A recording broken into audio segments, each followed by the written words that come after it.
Osteoarthritis is the most common joint ailment in this country. Millions suffer from it, and any one of them can tell you it makes even some simple movements painful. So even the thought of real exercise can seem out of the question. But new research suggests exercise can actually be of significant help. CBS News medical contributor Dr. Holly Phillips is here to tell us about that. Good morning. Good morning, Anthony. What does this study from the University of Minnesota say?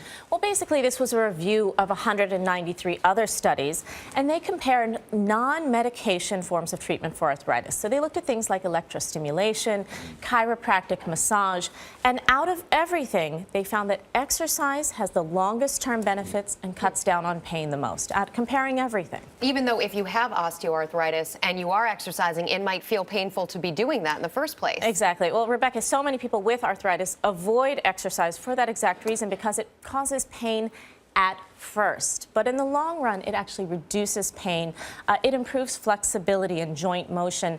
And most importantly, it really keeps the tissues around the joints healthy, and that's what cuts down on injuries. What causes osteoarthritis? Right. Well, osteoarthritis is different than some other forms we hear about, rheumatoid arthritis as well. Osteoarthritis is basically wear and tear of the joints. Usually our joints are lined by cartilage, and that, along with fluid in the joint, helps the bones to move against each other without friction.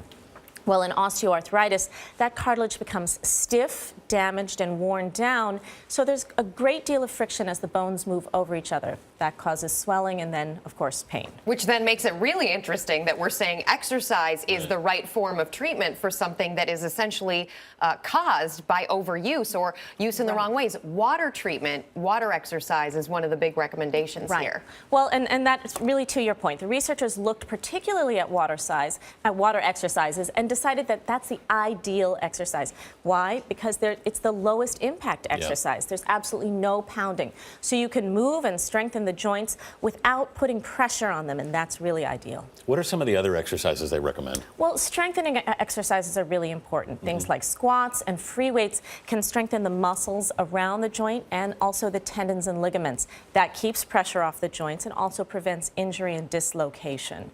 And then finally, it's really important just to be in good cardiovascular health. If you do some cycling or swimming, whatever is going to keep your heart healthy will improve your circulation.